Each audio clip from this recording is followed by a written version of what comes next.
Good evening. This is Left, Right and Centre. I'm Nidhi Razdan. On the show tonight, human rights activists are attacking the Gujarat government today for a tough new anti-terror law passed by the Assembly, a bill that has been rejected twice earlier by two presidents.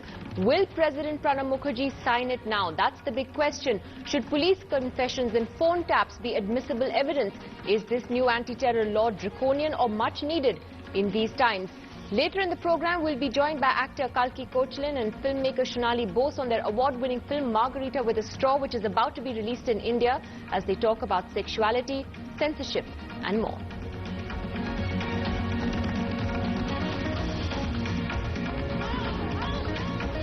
But first, the big story today has been the downright racist and ridiculous comments of Union Minister Giriraj Singh, who asked if Rajiv Gandhi had married a Nigerian woman and if she wasn't white-skinned, would the Congress have accepted Sonia Gandhi's leadership? The comments have drawn intense criticism from across the board, forcing Giriraj Singh, a man not known for his eloquence, to express regret. But the Nigerian envoy to India is furious and says that they will lodge a protest with the Ministry of External Affairs. Rajiv Gandhi कोई Nigerian ladies से ब्याह किए होते, गोरी चमड़ा नाम था, तो क्या कांग्रेस पार्टी उसको नेतृत्व स्वीकारती क्या? देखिए, जो आज बातें मीडिया में आई है, ये ऑफ द रिकॉर्ड कई बार कई तरह की बातें लोग आपस में करते हैं, घर में करते हैं, बाहर में करते हैं। इसको किस ढंग से पेश किया गया, ये एक अलग विषय है। लेकिन इसके बावजूद भी चाहे सोनिया जी हों, चाहे राहुल जी हों या अन्य कोई, किसी को भी अगर मेरी बातों से दिल दुखा है, चोट पहुंचा है, तो मैं इसके लिए खेद प्रकट करता हूं। The Acting High Commissioner of the Nigerian Embassy now joins us. Thank you so much for speaking to us.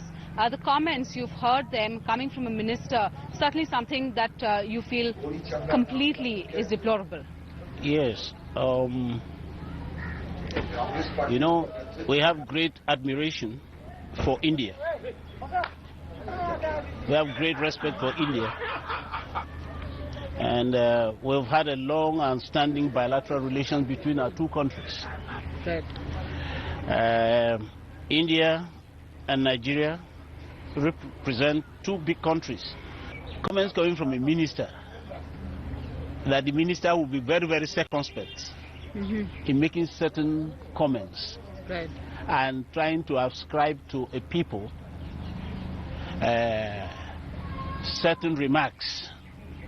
And we consider those remarks unacceptable. So we think that the Honorable Minister should have chosen his words properly and not cast aspersion on the people of Nigeria. देखिए, ये लोग अभद्र मानसिकता के लोग हैं और अभद्र लोगों से आप अभद्र भाषा की ही उम्मीद कर सकते हैं। These are the kind of leaders who are being trained and promoted by Mr. Modi. Let Modi answer. How is it that under his leadership, the worst kind of statements are being made by his own leaders, whether it's the Chief Minister of Goa or whether it's that Giriraj Singh, and Mr. Modi remains silent? Unfortunately, position in government does not change these people. They remain the way they were. Even though this man has regretted the statement, yet I believe that they know that the statement will go public.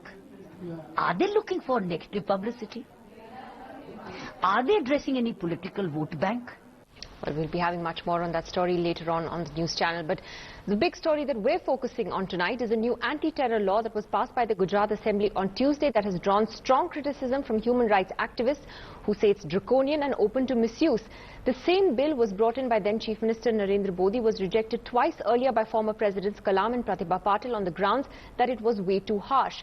Among other things, the bill says that now a confessional statement made before a senior police officer can be admissible evidence in court, raising fears that suspects could be tortured into confessing.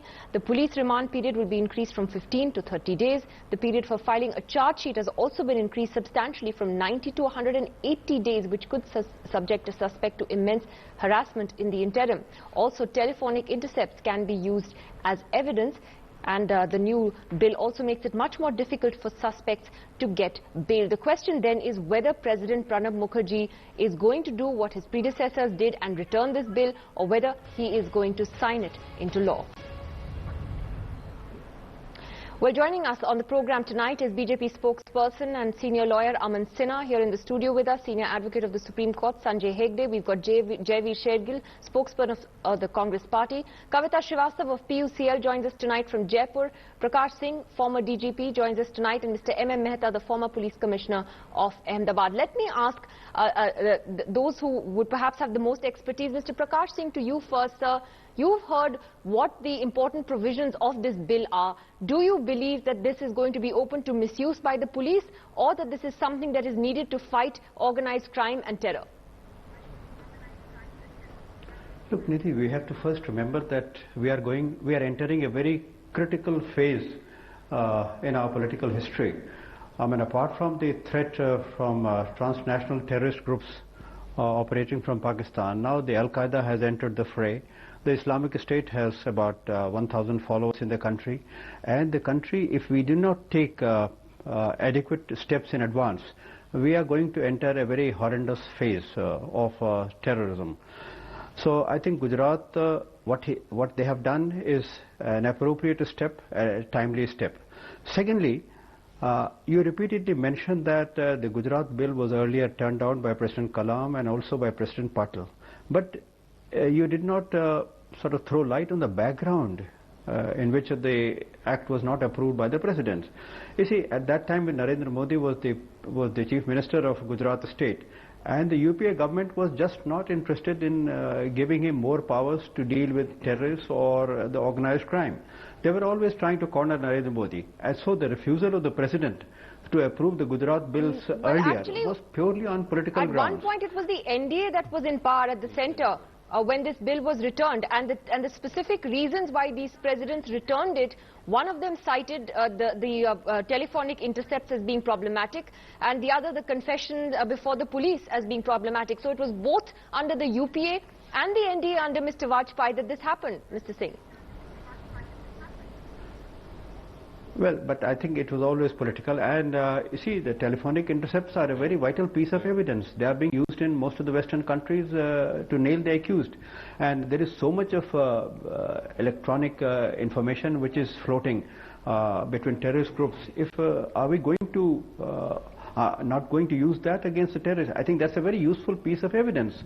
And with the internet being used so very frequently, the social media being used, all that has to be used as evidence against suspected terrorists. Okay. And so as you far believe, as confession before a police officer of the rank of superintendent, yeah, no, it's a senior I will officer. just complete that. See, confession before an officer of the rank of superintendent of police who would be an IPS officer. If that is not going to be admissible in evidence, then you might as well abolish the Indian police service and you create another police force of whatever kind you want to. I mean, you have got to trust your officers at some level.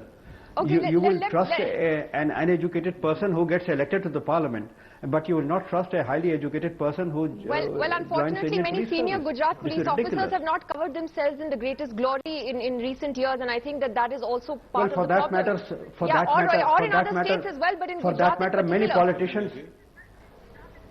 No, but I just want to get Mr. M.M. Mehta in. He's the former police commissioner of Ahmedabad. I just want to ask Mr. Mehta. Mr. Mehta, do you agree with what Mr. Prakash Singh says in terms of, as a former police officer yourself, do you believe that these are the kind of powers that can be misused by the police, or that they are much needed? Mr. Singh has given a context in which he feels they are necessary. Do you agree?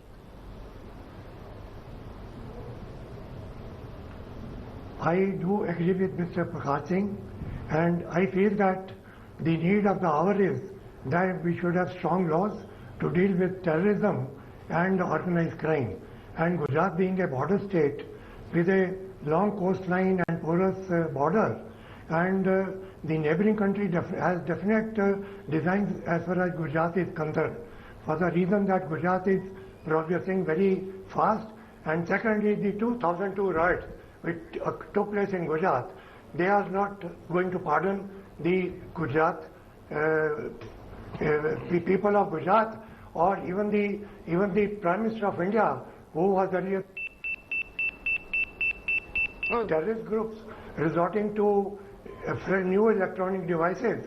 It is time that we come up to their level of operational efficiency using electronic gadgets and testing the level of SP. If we, as Mr. Prakash Singh said, if we don't touch SP level, then scrap the police force and some other force. I have no doubt in agreeing with him. And secondly, that delays are bound to occur when and the remand period is extended now to from 90 to 180 days.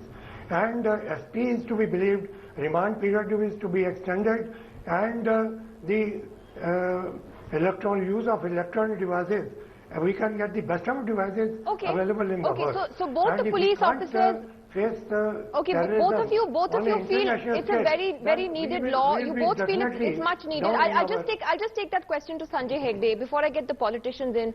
Sanjay Hegde, as a lawyer, now you hear these arguments that both the senior officers have made. Do you buy it?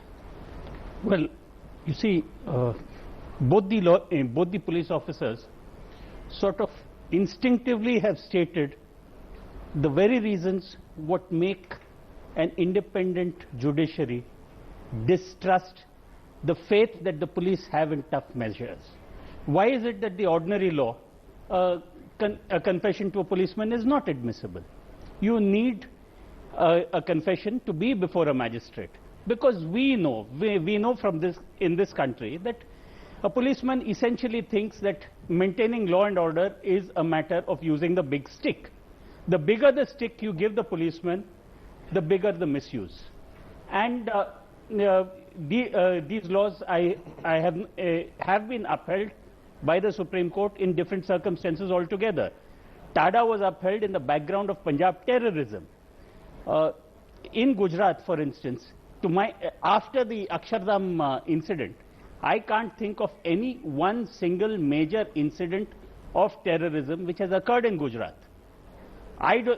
From 2007 onwards, and even in Akshardham, the people who were arrested were acquitted by the Supreme Court. Of course, if you want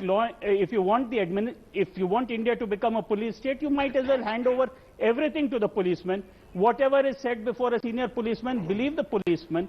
We should trust the senior policeman will be there in the lockup, interrogating each terrorist himself. All that he is going to do is basically put it down to the Thanedar to get whatever information is out. The safeguards that ordinary law provide are there with very good reason. And they come with a 400-year history against torture, against what happened in England in the Star Chamber and everything. It has come out of the experience of ages. I would be very uncomfortable with easily discarding them. Okay. We are down the road to a police state. Even in what Mr. Prakash Singh describes as different circumstances today. Different circumstances today. And in fact, when Mr. Prakash Singh stated the circumstances, I'm sorry to say that, but he seemed to think that there was only one community which needed to be targeted. That one community was the change in circumstance. I'm sorry, if that is the way a senior retired policeman speaks on national television, I think that we are going down the road to a very bad police state in India. Mr. Singh, would you like to respond before I take this to Aman Sinha? I would like to respond. Mr. Sanjay Hegde has, I don't know how he has jumped to a conclusion that I talked about a community. I never talked about any community. You said Al-Qaeda, you said everything. Why is he trying to divert the discussion? Why is he trying to polarize and divert the discussion? If he does not want to face the grim realities which are happening in the world, if he wants to bury his head under the sand like an ostrich, let it be his pleasure. But let him not stake the future of the country to such an ostrich-like policy. I mean, there are two options before the country. Either we take proactive steps, or we wait for 100, 200 people to get killed and then think of enacting stringent laws. So it's the choices of the people, of the country. Aman Sinha from the BJP wanted to come in. Aman Sinha, the problem though is, and you're a lawyer as well, you understand this. You know how the police across the board in this country misuses its powers, whether they are senior officers and otherwise. And as Sanjay Hegde says, there's a reason why the laws across the country have checks and balances, you know, and all over the world do have certain checks and balances. I mean, you know what happens when suspects are taken into custody, how confessions are beaten out of them. Do you really believe that this law is the way to go?